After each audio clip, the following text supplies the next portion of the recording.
عالم اسلام میں سے عالم عرب ان کے شکنجے میں جا چکا، کیوں بنا کر کھڑے ہوئے ہیں اسرائیل کو ماننے کے لیے اور سر تسلیم خم کرنے کے لیے؟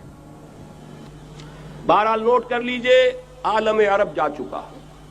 کوئی دن کی بات ہے، میں سنسنی پیدا نہیں کرنا چاہتا، لیکن حالات اور واقعات سے نگاہیں بند کرنا بھی کوئی دانشمندی کی بات نہیں ہے۔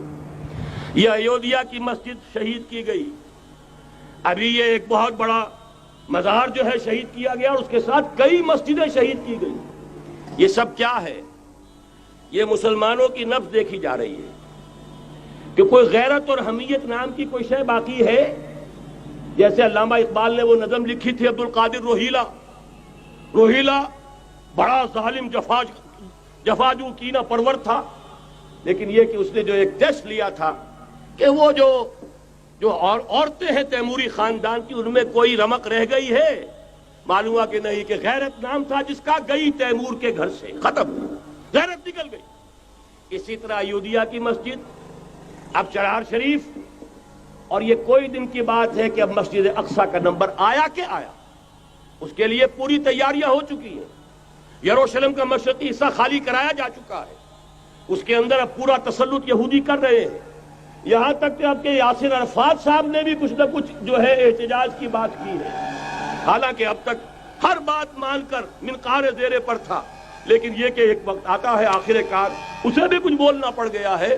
لیکن یہودی اب پیچھے قدم ہٹانے والا نہیں ہے۔ ان کا تھرڈ ٹیمپل، تیسری مرتبہ ہیکل سلیمانی تعمیر ہونا ہے۔ نوٹ کر لیجئے، ان کے لیے وہ وہی کچھ ہے جو ہمارے لیے کعبہ ہے، ان کے لیے ہیکل سلیمانی بالکل وہی حیثیت رکھتا ہے جو ہمارے لیے کعبہ۔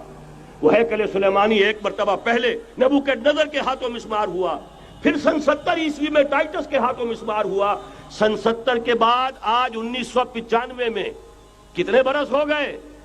پورے 1925 برس ہو گئے کہ ان کا کعبہ زمین بوس پڑا ہوا ہے۔ اب تک تو ان کا بس نہیں تھا، اب تو بس ہے کہ نہیں؟ اب ان کی حکومت ہے کہ نہیں؟ اب شاہ حسن ہو چاہے شاہ حسین، ان کے نوکر اور چاکر ہیں یا نہیں؟ اب انہیں ڈر کس کا ہے؟ لہذا کوئی دن کی بات ہے، مسجد اقصی شہید ہوگی اور ٹیمپل کی تعمیر شروع ہوگی۔ یہ تو بہرحال ایک نقشہ ہے۔ اگلا نقشہ آپ کو بتانا چاہتا ہوں، ایک دوسری تصویر ہے۔ یہ تصویر ہے زمینی، ایک تصویر ہے آسمانی۔ وَمَكَرُوا وَمَكَرَ اللَّهُ وَاللَّهُ خَيْرُ الْمَاكِرِينَ۔ انہوں نے اپنی سی تدبیریں کی، اللہ نے اپنی تدبیر کی، اور ظاہر بات ہے اللہ کی تدبیر سے بہتر تدبیر کس کی ہوگی؟ چنانچہ یہودیوں کی سازشیں اس وقت بھی ناکام ہوئی تھی یا نہیں؟ ظاہر بات ہے جاء الحق وزهق الباطل ان الباطل کان زہوقا۔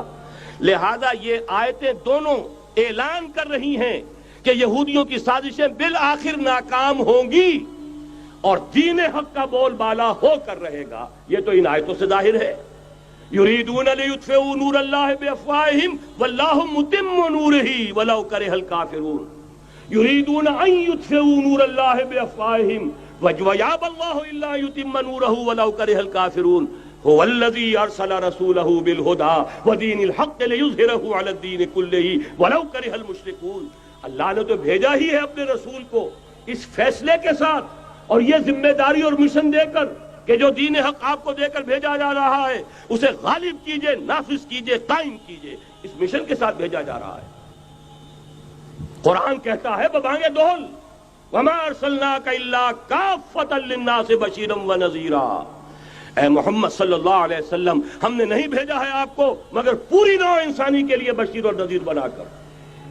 تو جان لیجئے کہ یہ مقصد بعثت محمدی صلی اللہ علیہ وسلم بتمام و کمال اس وقت پورا ہوگا جب کل عالم انسانیت پر، کل روئے ارضی پر اللہ کا دین اسی طرح غالب ہو جائے گا جس طرح کہ محمد رسول اللہ والذین معہ صلی اللہ علیہ وسلم ورضی اللہ تعالی عنہم اجمعین، ان کے ہاتھوں سے، ان کے ایثار سے، ان کی قربانیوں سے، جن کا نقشہ آپ کے سامنے مولانا کھینچ چکے ہیں، ان کے احسار، ان کی قربانیاں، ان کی محنت، ان کی جفاکشی، ان کی سرفروشی، ان کے جان تن من دھن لگا دینے کے نتیجے میں جیسے اس وقت غالب ہوا تھا، کل روئے ارضی پر غالب ہوگا، تب کہیں جا کر مقصد بعثت محمدی مکمل ہوگا۔ یہی وجہ ہے اقبال نے کہا تھا وقت فرصت ہے کہاں، کام ابھی باقی ہے، نور توحید کا اتمام ابھی باقی ہے۔ لیکن ساتھ ہی خوشخبری بھی دی تھی، یہ چمن معمور ہوگا نغمہ توحید سے، آئے گا وہ دور، یہ چمن معمور ہوگا نغمہ توحید سے، لازماً آ کر رہے گا۔